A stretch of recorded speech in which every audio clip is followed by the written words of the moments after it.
नमस्कार, मी मायावती अंभोरे. एडीएन बातमीपत्रात आपलं स्वागत. आजच्या दिवसभरात घडलेल्या घटनांचा आढावा आपण घेणारच आहोत. त्यापूर्वी एक नजर टाकूयात आजच्या ठळक घडामोडींवर. चांगलं महाराष्ट्र घडवण्यासाठी जनतेचं वजन मोठं होणे अपेक्षित आहे. नवीन वर्षाच्या पहिल्या दिवशी आमदार संजय शिरसाट यांनी नागरिकांना केले आवाहन. माजी आमदार हर्षवर्धन जाधव आणि संजना जाधव यांच्यातील political patch-up fail. Harshvardhan Jadhav यांची कबुली. आता सविस्तर बातम्या. लाचारी पत्करायची तर किती, अशा शब्दात शिंदे सेनेचे प्रवक्ता आमदार संजय शिरसाट यांनी नवीन वर्षाच्या सुरुवातीला उद्धव बाळासाहेब ठाकरे गटावरती चांगलेच तोंडसुख घेतले. महाराष्ट्रातील तमाम जनतेला नववर्षाच्या हार्दिक शुभेच्छा. आज नववर्षाची सुरुवात होते. लोकांच्या कानी काही चांगलं पडलं पाहिजे, एक वेगळा संकल्प केला पाहिजे. महाराष्ट्रासाठी आपण काय करतोय किंवा काय करणार आहोत असे अपेक्षा सर्वसामान्य जनतेला लोकांकडून नेत्यांकडून असते. परंतु आज ठरल्याप्रमाणे पुन्हा तो 10चा भोंगा वाजला आणि नववर्षाची सुरुवात अशा प्रकारे होईल असं कुणालाही वाटलं नव्हतं, परंतु त्यांनी ती केलीच. सवयीचा भाग आहे. एक फक्त पाहायला मिळालं की शिवसेना प्रमुखांनी उभी केलेली संघटना इतकी लाचार होऊ शकते की पक्षाचा नेता कुठं गेला याबद्दलची कल्पना नाही, परंतु इतर पक्षाच्या नेत्याचं कुठे गेलेत, कधी येणार आणि कधी भेटणार आहेत यावर चर्चा आज मला पाहायला मिळाली. वाईट याच गोष्टीचं वाटतं की लाचारी पत्करायची तर किती. इतरांना बैमान, धोकेबाज, गद्दार, काय काय विशेष म्हणजे त्यांना नाव ठेवायचे जे काय असेल ते सर्व प्रकार त्यांनी अनुभव लावले. परंतु बंदर म्हणतो मेरी लाल या पद्धतीनं त्यांनी आपले आजही लाल करून घेण्याचा प्रयत्न केलेला आहे. कुणाला नामर्द म्हणलंय, कुणाला काय म्हणलंय. मला वाटतं ह्या महाराष्ट्राच्या संस्कृतीला, या संस्कृतीमध्ये हे शब्द बसतही नाहीत. परंतु दुर्दैव असं आहे त्यांचा जो काही रिमोट आहे त्या रिमोट मधले सेलच गेल्यामुळं तेही काही बोलत नाहीत. पुन्हा मग आमच्या सारख्याला त्याचं प्रत्युत्तर द्यावं लागतं, कारण की सहन करण्याची ताकद आमच्यात नाही, ती फक्त त्यांच्यात आहे. मग आता कोणी येऊन टिपली मारून जावे या पद्धतीचा त्यांचा आता रोजचा दैनंदिन कार्यक्रम चालू आहे. म्हणून पुन्हा एकदा महाराष्ट्राच्या जनतेला मी शुभेच्छा देत असताना आपण सर्व मिळून या नवीन एक संकल्प करूया. या महाराष्ट्राला पुन्हा एकदा प्रगतीपथावर कसं जाता येईल किंवा मोठं कसं करता येईल यासाठी तुमची आमची सर्वांची एक साथ वज्रमुठ आपली तयार झाली पाहिजे. यांच्यासारखी नाही जी कधीच फुटलेली आहे, तसं न करता एक चांगलं महाराष्ट्र घडवण्यासाठी तुमचं सहकार्य अपेक्षित आहे, अशी मी तुम्हाला सुद्धा या माध्यमातून विनंती करतो. 4 डिसेंबर पासून अंगणवाडी सेविकांचा शासकीय सेवेमध्ये समावेश करून घ्यावा अशा अन्य मागण्याला घेऊन बेमुदत संप सुरू आहे. शासनाचे लक्ष वेधण्यासाठी जिल्हा परिषद कार्यालयासमोर अंगणवाडी सेविकांनी धरणे आंदोलन करत मागण्या पूर्ण न केल्यास मंत्रालयाला घेराव घालू असा इशारा दिलाय.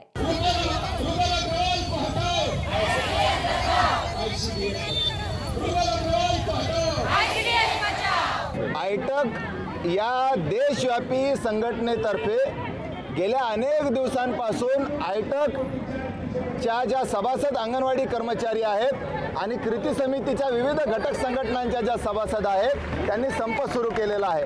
आपण बघितलंय की नागपूरला एक मोठा अभूतपूर्व विराट मोर्चा झाला आणि संप सुरू झाल्यानंतरही अजून सरकारने चर्चा केली नाही.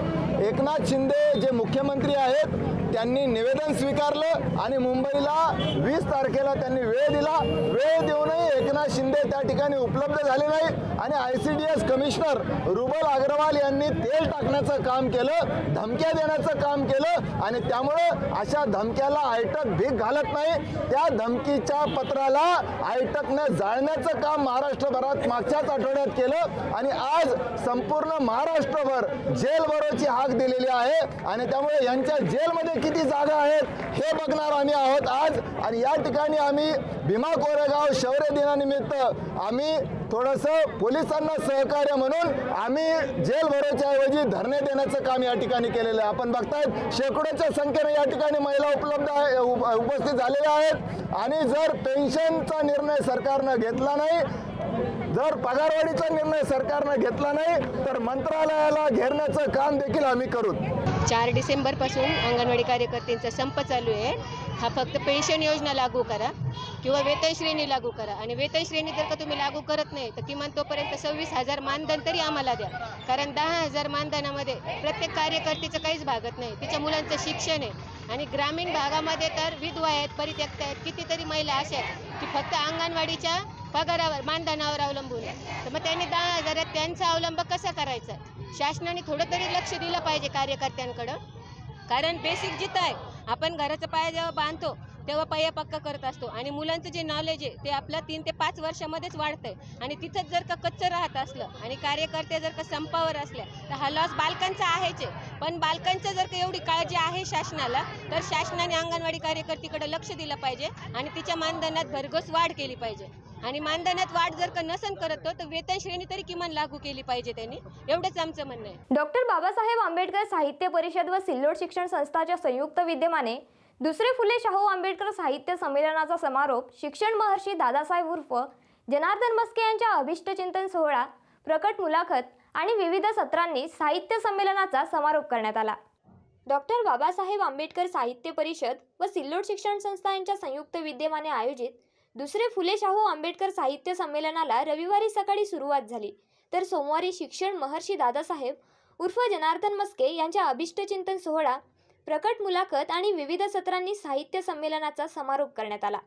महाकवी वामनदादा कर्डक साहित्य नगरी येथे दुसरे फुले शाहू आंबेडकरी साहित्य संमेलनाचे आयोजन करण्यात आले होते. 2 दिवस चाललेल्या साहित्य संमेलनामध्ये प्रसिद्ध कवी तथा अखिल भारतीय मराठवाडा साहित्य संमेलनाचे अध्यक्ष फमू शिंदे, पद्मश्री लक्ष्मण माने, सिल्लोड शिक्षण संस्थेचे सचिव तथा डॉक्टर बाबासाहेब आंबेडकर मराठवाडा विद्यापीठाचे व्यवस्थापन परिषद सदस्य प्राचार्य राहुल मस्के, विभागीय उपायुक्त भारत कदम, विभागीय शिक्षण उपसंचालक अनिल साबळे, कार्यकारी अभियंता महावितरण डॉक्टर मुरहरी केळे, प्रसिद्ध समीक्षक आणि विचारवंत डॉक्टर ऋषिकेश कांबळे, डॉक्टर बाबासाहेब आंबेडकर साहित्य परिषदेचे अध्यक्ष डॉक्टर मोहन सौंदर्य, ज्येष्ठ पॅंथर ॲडव्होकेट रमेशबाई खंडागळे, रिपाईचे नेते दौलतदादा खरात, ज्येष्ठ नेते रतनकुमार पंडागळे, ज्येष्ठ पत्रकार ससो खंडाळकर, ॲडव्होकेट वैशाली डोळस, प्राध्यापक मंगल खिवनसरा आदींनी दोनही दिवशी झालेल्या सत्रांमध्ये हजेरी लावून आपापले मनोगत व्यक्त केले. या दोन्ही सत्राचे सूत्रसंचालन प्राध्यापक अनिल लहाने यांनी केले तर आभार कविता साबळे आणि अनिल वैद्य, डॉक्टर रेखा वाघ आदींनी मांडले.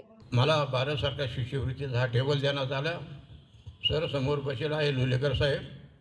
त्यांच्या काळामध्ये त्यांच्या अंडरमध्ये आम्ही कामही केली. तो पिरियडसुद्धा इतका चांगला होता. त्या लोकं चांगली होती, माणसं चांगली होती, अर्ज फाटे काही लागत नव्हते. माणसं पाहिजे म्हणजे नोकरी द्या, पटापट नोकरी वगैरे मिळत होती त्या काळामध्ये. असा माझा बालपणा आणि माझं औरंगाबादमधलं हे राहणीमान या सर्व बदलत गेल्या. पुढं चालून MA करायची इच्छा होती. MAला सरांना माहिती होईल, लुलेकर सरांना आणि सरांना महालिंगे सरांना माहिती होतं की परीक्षा देताना आपल्याला परमिशन घ्यावं लागतं विद्यापीठाचं. तर मला 2-2, 4-4 वर्ष परमिशन दिलं नाही. आमच्याकडे पाटील सर होते, सरांना माहिती आहे. पाटील सर म्हणजे खतरनाक माणसे होते आमचे, व्यता पाटील सर सुलतानपूरचे. तर इथून MA झाल्यानंतर पण MA चांगल्या मार्कानं व्हावं ही खूप इच्छा होती. परंतु त्यावेळी 3rd डिव्हिजन मिळालं म्हणून मला पुढे काही करता आलं नाही. आणि पुढं चालून मला विद्यापीठामध्ये सिनियरिटीप्रमाणे सिनियर क्लार्क म्हणून मला प्रमोशन त्या ठिकाणी मिळालं. आणि असं करीत असताना एक मिलिंदचा विद्यार्थी म्हणून त्या ठिकाणी आपण भारत सरकारची शिष्यवृत्ती घेतली, हॉस्टेलमध्ये राहिलो. आपल्याला काहीतरी बाबासाहेबांचं ऋण फेडायचं म्हणून मी 1982मध्ये माझे जवाई रतन वाघ, माझे मावस भाऊ राजू मगरे या सर्वांच्या सहकार्याने 1982मध्ये मी रजिस्ट्रेशन संस्थेचं केलं. माझा तालुका सिल्लोड असल्यामुळं त्याला सिल्लोड शिक्षण एज्युकेशन असं नाव देण्यात आलं त्या ठिकाणी. आणि धर्मदायमध्ये 1982ला ती मंजूर करून घेतलं. एक मात्र त्यांचं मान्य करावं लागेल महालिंगे सर, की वामनदादा सोडून काही अपवाद सोडून इतर जे गायक आहे ते सगळं वर्णन करतात. मग भीमा तू आमच्यासाठी अमुक केलं, तू तमुक केलं, मग अमुक सत्याग्रह झाला, मग महाडचा सत्याग्रह झाला, मग काय 25 डिसेंबर 1927ला मनुस्मृती जाळली, वर्णन येतात. पण बाबासाहेबांचं चिंतन येत नाही. ते काही प्रकारचं चिंतन जे समकाळाला लागू आहे ते संभाजीच्या आणि शीतलच्या गाण्यांमध्ये काही प्रमाणात दिसतं. जलसा नाही. आणखी एक नाव आहे आपल्या पलीकडचं की जे अंधश्रद्धेला विरोध करतं, कर्मकांडाला विरोध करतं, शिक्षणाला महत्व देतं, तो जे सतपाल महाराज. अशी काही मोजकी नावं आहेत. पण इतर जी नावं आहेत ती वर्णनात्मक आहे. आणि मग मागणी तसा पुरवठा असं गाणं आता आपल्याला पाहायला मिळालेलं आहे. शहर पोलीस विभागाच्या वतीने तळीरामांचे स्वागत ब्रीद अनालायझर टेस्टच्या माध्यमातून करण्यात आले. नववर्षाच्या पूर्वसंध्येला शहरात दारूचे सेवन करून वाकडी तिकडी मोटरसायकल आणि वाहन चालवणाऱ्या 44 नागरिकांच्या विरोधात कारवाई करत 2,86,000 रुपयांचा दंड आकारण्यात आला आहे. सारे छत्रपति संभाजीनगर वासियों को छत्रपति संभाजीनगर पुलिस की तरफ से बहुत बहुत हार्दिक शुभकामनाएं नव वर्ष के लिए. मैं सभी छत्रपति संभाजीनगर वासियों को ये आह्वान करना चाहूँगा कि दारू पी के या नशा करके गाड़ी मत चलाए. पुलिस आपके लिए यहाँ पे खड़ी है कार्रवाई करने के लिए, तो हमको सहयोग करें. और जो भी लोग अपने बुलेट या मॉडिफाइड साइलेंसर लगा के गाड़ियाँ चला रहे हैं उनके वजह से बहुत तकलीफ हो रही है छत्रपति संभाजीनगर वासियों को, तो कृपया अपने साइलेंसर चेंज कर लीजिए. ये सबको आह्वान करते हुए मैं सबको शुभेच्छा देता हूँ. अजूनही काही बातम्यांचा आढावा आपल्याला घ्यायचा आहे, मात्र वेळ झाली आहे छोट्याशा ब्रेकची. कुठेही जाऊ नका, पाहत रहा एडीएन.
सिल्लोड शिक्षण संस्था छत्रपति संभाजीनगर संस्थापक अध्यक्ष शिक्षण महर्षी माननीय जनार्दन मस्के उर्फ दादासाहेब यांना वाढदिवसानिमित्त हार्दिक शुभेच्छा. शुभेच्छुक श्री अनिल अहिरे अध्यक्ष, श्री सुनील भाऊ मस्के उपाध्यक्ष, प्राध्यापक विनोद हिवराळी सचिव, तज्ञ संचालक RT देशमुख, प्राचार्य राहुल मस्के, नालंदा मॅनेजमेंट आणि कम्प्युटर सायन्स महाविद्यालय छत्रपती संभाजीनगर, प्राचार्य भारत मस्के, नूतन बहुउद्देशीय माध्यमिक व उच्च माध्यमिक विद्यालय छत्रपती संभाजीनगर, मुख्याध्यापक बाबुराव बोर्डे, मुर्डेश्वर हायस्कूल लिहा खेडी, मुख्याध्यापक साहेबराव बोरकर, न्यू हायस्कूल जाफराबाद, मुख्याध्यापक भगवान गवारे, भारत ग्रामीण विद्यालय कारंजखेड, मुख्याध्यापक दीपक खंडाळे, तक्षशिला हायस्कूल सिल्लोड, मुख्याध्यापिका संजना साखळे, तक्षशिला प्राथमिक विद्यालय सिल्लोड, संचालक मंडळ doctor Mohan Viradar, doctor GB Bachire, प्राध्यापक doctor KS Patil, doctor Savita Singare, प्राध्यापक सौ मनीषा मोहिते, श्री CK चौधरी, श्री DV घुगे, सिल्लोड शिक्षण संस्था कर्मचारी सहकारी पतसंस्था मर्यादित छत्रपती संभाजीनगर, सिल्लोड शिक्षण संस्था छत्रपती संभाजीनगर अंतर्गत विविध शाळा महाविद्यालयांचे प्राचार्य, प्राध्यापक, मुख्याध्यापक, शिक्षक व शिक्षकेतर कर्मचारी वृंद. दिवाळी धमाका छत्रपती संभाजीनगर मध्ये प्राईम लोकेशनवर आलिशान 2 BHK row houses. Beed bypass road Satara परिसर पासून फक्त 200 मीटरच्या अंतरावर. हिवाळी पाटील लॉन्स पासून फक्त 400 मीटरच्या अंतरावर. आकर्षक किमतीत रो हाऊसचे मालक व्हा आणि आकर्षक बक्षिसे जिंका. किंमत फक्त 51 लाख पासून पुढे. विकसित क्षेत्रात अधिष्ठान आहे. वैयक्तिक रो हाऊस साठी प्रशस्त पार्किंग, त्याचबरोबर private garden, video door bell, सौर सिस्टीम. जागेचा पत्ता प्लॉट क्रमांक 14P 15 24 25P Beed bypass Satara परिसर छत्रपती संभाजीनगर औरंगाबाद. खरेदीसाठी आमचा कॉन्टॅक्ट नंबर आहे 9860056488. सर्व बँक कर्ज उपलब्ध आहेत. अटी आणि शर्ती लागू. मस्त मास्क पहना रे तूने. Thank you sir. वो जान बचाने के लिए पहनना पड़ता है ना सर. रेडीमेड है या टेलर मेड है? ऑनलाइन ऑर्डर किया है सर. एक और है ना सर. देना. बहुत मस्त लगी आपको. ये ना सर. सर ये ना भाई, जान बचाने के लिए बाइक चलाते वक्त सिर्फ खोपड़े पे मास्क पहनेगा तो खोपड़े को कौन बचाएगा? समझ गया सर. हेलमेट ऑनलाइन ऑर्डर कर, वरना हमेशा के लिए ऑफलाइन हो सकता है. Okay sir. ये ले. चल हम ये भी ऑनलाइन भर दे. हेलमेट पहने, ट्रैफिक नियमों का पालन करे, जिंदगी के सफर को सुरक्षित रखे. ब्रेक नंतर पुन्हा एकदा स्वागत. माजी आमदार हर्षवर्धन जाधव आणि त्यांच्या पत्नी संजना जाधव यांच्यामध्ये पॉलिटिकल पॅचअप फेल झाला आहे, असे स्वतः आमदार हर्षवर्धन जाधव यांनी जाहीर केले. पुढील राजकीय वाटचालीबाबत त्यांनी आपले मनोगत व्यक्त केले. बऱ्याच दिवसापासून माझे सर्व भाऊबंद, माझे सर्व हितचिंतक आणि मतदारसंघातले बरेच लोक प्रयत्न करत होते की हर्षवर्धन जाधवांचा आणि संजना जाधवांचा पॅचअप व्हावा, कारण एका घरात 2 उमेदवार नको. मात्र तो पॅचअप झाला नाही आणि तदनुषंगाने आज मी जाहीर करू इच्छितो की हा पॅचअप पॉलिटिकल किंवा फॅमिली लेवलला फेल झालेला आहे आणि तशा पद्धतीचा निरोप भाऊबंदांनी मला दिलेला आहे. क्रमांक 2, मी खरं तर मनापासून ईशाजींची जाहीर क्षमा मागतो, कारण तसं पाहायला गेलं तर हा पॅचअप करणं सुद्धा एक मूर्खपणा होता. मात्र बरं झालं जे झालं, दूध का दूध पाणी का पाणी झालेलं आहे, त्यामुळे त्यांचीही मी क्षमा मागतो. आणि तिसरा महत्त्वाचा विषय, निवडणुका तोंडावर आहेत आणि म्हणून कुठल्याही पद्धतीचा वाद नको या अनुषंगाने मतदारसंघातल्या जनतेने एक पुकारा घेतलेला आहे की हर्षवर्धन जाधवांनी आता निवडणुकीपर्यंत तरी किमान स्वतःला सांभाळावं, तब्येत सांभाळावी आणि एकटं राहावं, जेणेकरून आपल्याला मतदारसंघाचा खयाल जास्त करता येईल. कारण मतदारसंघाची अवस्था अत्यंत बिकट झालेली आहे आणि अशा स्थितीमध्ये जर हर्षवर्धन जाधव कोलॅप्स झाला तर मग करणार काय, अशा विवंचनेत लोक आहेत. म्हणून त्या पद्धतीचा निर्णयही मी जाहीर करतोय. अर्थात मला घरही नसतं कुठे, तरी जेही कार्यकर्ते मला बोलवतील मी त्यांच्या घरी राहायला तयार आहे. 2 दिवस इकडे 2 दिवस तिकडे, निवडणुकीपर्यंत त्या पद्धतीने काम करत राहू. परमेश्वर कृपा आशीर्वादाने निवडून आलो तर निश्चित स्वरूपाने मतदारसंघाच्या सेवेस पूर्णपणे सज्ज होईल आणि पुन्हा एकदा कौटुंबिक जे काही विषय आहेत ते पुन्हा एकदा शांतपणे हाताळेल. धन्यवाद. शहरात भीमा कोरेगावमधील वीर जवानांना आदरांजली अर्पण करण्यासाठी शहरात विविध ठिकाणी विजय स्तंभाची प्रतिकृती तयार करून मोठ्या उत्साहात अभिवादन करण्यात आले. डॉक्टर बाबासाहेब आंबेडकरांचा शौर्य दिनाचा एक साथ सब सलामी देंगे शौर्य दिनाचा. भीमा कोरेगाव येथील ऐतिहासिक विजय स्तंभाला अभिवादन करण्यासाठी सोमवारी पहाटेपासूनच भीमसैनिकांनी गर्दी केली होती. जे भीमसैनिक कोरेगाव भीमा येथे जाऊ शकले नाही त्यांनी शहरात विविध ठिकाणी कार्यक्रमांचे आयोजन करून भारताच्या इतिहासातील शौर्याचा प्रतीक असलेल्या भीमा कोरेगाव विजय स्तंभ उभारून अभिवादन करण्यात आले. औद्योगिक परिसर चिकलठाणा येथील अशोकनगर सिंधी बंद परिसरामध्ये 20 फुटांचा विजय स्तंभ उभारण्यात आला होता. सदर देखावा बघण्यासाठी सोमवारी दिवसभर परिसरातील नागरिकांनी गर्दी केली होती. या ठिकाणी भीमसूर्य युवा प्रतिष्ठान यांच्या वतीने उभारलेल्या स्तंभाच्या ठिकाणी भीमसैनिकांनी गर्दी करून अभिवादन केले. यावेळी माजी नगरसेवक राजीव शिंदे यांच्यासह विविध मान्यवरांनी हजेरी लावली व अभिवादन केले. तर या विजय स्तंभ देखाव्याचे आयोजन अनिकेत शिंदे, विशाल शेंडगे, हर्षल टेकाळे, सुजित शिंदे, विजय शिंदे, सचिन साबळे, बबन मस्के, मंगेश मस्के, विशाल हिवाळे, आकाश पाडेवार आदींच्या वतीने करण्यात आले होते. शहरात अल्फा पॅथॉलॉजी लॅबोरेटरीची सुरुवात नव्याने करण्यात आली असून या निमित्ताने लॅबोरेटरीचे मालक यांना शहरातील विविध मान्यवरांनी भेट देऊन शुभेच्छा दिल्या. आज आप जैसा कि देख रहे हैं कि अल्फा पैथोलॉजी का लैब का इनॉग्रेशन हुआ है. बहुत शानदार इफ्तिताह हुआ है और इसको चलाने वाले अबूजर और सैयद इम्तियाज हमारे सामने खड़े हैं. तो मैं उनसे जानना चाहता हूँ एडीएम के लिए कि ये लैब के अंदर हमारे गरीब लोगों के लिए, मुस्तहकीन के लिए क्या क्या सहूलतें रहेंगी और आपके पास कौन कौन से टेस्ट किए जाते हैं और आप किस तरीके से आवाम की मदद करेंगे, बखूबी काम करेंगे.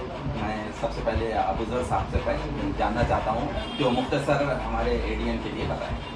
अल्फा पैथोलॉजी लैब नाम से स्टार्ट किया है बागवान मस्जिद के पास सब्जी मंडी पैटर्न में. हमारे पास सभी जो रूटीन टेस्ट होते हैं वो सभी होंगे. जैसे CBC हो गया, लीवर का हो गया, किडनी का हो गया, थायराइड का हो गया, आयरन प्रोफाइल हो गया, विटामिन का हो गया, कैल्शियम का हो गया. ये सभी टेस्ट होते हैं. जो प्रेगनेंसी में होते हैं वो भी टेस्ट होते हैं. और जो भी गरीब है मुस्तहक है उनके लिए भी हम डिस्काउंट करके खास तौर से करेंगे. सैयद इम्तियाज साहब, आपकी कोशिशों से ये लैब का इख्तिताम में आया, आप अपने ख्यालात कैसे हैं? अस्सलाम वालेकुम. सैयद इम्तियाज हमारी लैब की अल्फा पैथोलॉजी लैब बोल के ओपनिंग की आज सब्जी मंडी पैटर्न के मुमताज़ क्लिनिक के पास हूँ. और इंशाल्लाह कल हमने कैंप रखे सुबह 7 बजे से शाम में 10 बजे तक. शुगर प्रोफाइल टेस्ट है खाने से पहले और खाने के बाद. सबसे हमारी दरख्वास्त है कि सब लोग आइए और हमें खिदमत का मौका दीजिए. पेट्रोल डिझेल टँकर ड्रायव्हरच्या संपामुळे शहरातील काही पेट्रोल पंपवर मोठी गर्दी तर काही पेट्रोल पंपवर नो स्टॉकचे बोर्ड झळकल्याने नागरिकांना याचा त्रास सहन करावा लागला. तर इलेक्ट्रिक वाहनांचे चार्जिंग मिळत असल्याने इलेक्ट्रॉनिक वाहन चालकांमध्ये समाधान असल्याचे दिसून आले. नवीन वर्षाच्या पहिल्या दिवशी राज्यभरातले पेट्रोल आणि डिझेल पंप पुरवठा करणारे टँकर चालक संपावर गेले आहेत. पुढचे 3 दिवस DPCL, HPCL आणि इंडियन ऑइल या तिन्ही कंपन्यांचे ड्रायव्हर संपावर आहेत. सरकारने अपघाताबाबत एक कायदा केलाय. त्यात 10 वर्षांच्या शिक्षा आणि 7 लाखांच्या दंडाची तरतूद करण्यात आली आहे. यावर सर्व ड्रायव्हरची बैठक झाली. त्यामध्ये सर्वांनी या कायद्याचा तीव्र शब्दात विरोध केला आहे. आम्ही अपघात जाणीवपूर्वक करत नाही तर अपघात होतात. त्यामुळे अशा पद्धतीचे कायदे अन्यायकारक असल्याचे ह्या चालकांचे म्हणणे आहे. त्यामुळे नवीन वर्षाच्या पहिल्या दिवशी पेट्रोल डिझेल टँकर ड्रायव्हरच्या संपामुळे शहरातील काही पेट्रोल पंपवर मोठी गर्दी तर काही पेट्रोल पंपावर नो स्टॉकचे बोर्ड झळकले आहेत. नागरिकांना याचा त्रास सहन करावा लागला. नवीन वर्षाच्या पहिल्या दिवशीपासून 3 दिवस टँकर चालक संपावर जात आहेत. त्यामुळे पेट्रोलचा पुरवठा खंडित होणार असून अनेक ठिकाणी तुटवडा भासत असल्याचे चित्र पाहावयास मिळत आहे. अनेक पंपावर पेट्रोल आणि डिझेलचा पुरवठा खंडित आहे तर इलेक्ट्रॉनिक वाहनांचे चार्जिंग मिळत असल्याने इलेक्ट्रॉनिक वाहन चालकांमध्ये समाधान असल्याचे दिसून आले. शेवटी परत एकदा एक नजर टाकूयात आजच्या ठळक घडामोडींवर. चांगलं महाराष्ट्र घडवण्यासाठी जनतेचं वजन मोठं होणे अपेक्षित आहे. नवीन वर्षाच्या पहिल्या दिवशी आमदार संजय शिरसाट यांनी नागरिकांना केले आवाहन. माजी आमदार हर्षवर्धन जाधव आणि संजना जाधव यांच्यातील political patch-up fail. Harshvardhan Jadhav यांची कबुली. याचबरोबर हे बातमीपत्र इथेच संपलं. पुन्हा भेटूयात पुढील बातमीपत्रात. तोपर्यंत बघत रहा औरंगाबादकरांचं हक्काचं बातमीपत्र ADN.